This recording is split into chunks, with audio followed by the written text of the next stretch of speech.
नमस्कार, मी Sarjerao Salve star India one मध्ये आपणा सर्वांचं हार्दिक स्वागत करत आहे।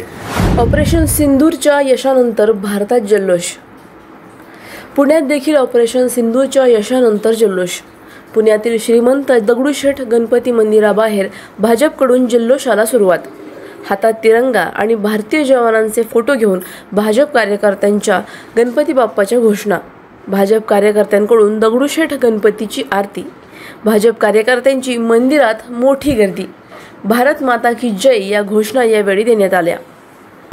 आज भारताच्या 27 निरपराधी नागरिकांना अतिरेक्यांच्या हल्ल्यात आपला जीव गमवावा लागला। त्याच दिवशी मोदी साहेब परदेशातून आले, अमित भाई पुण्यातून मुंबईतून काश्मीरला गेले आणि त्यावेळेस दोघांनी सांगितलं याचा जबाब दिला जाईल।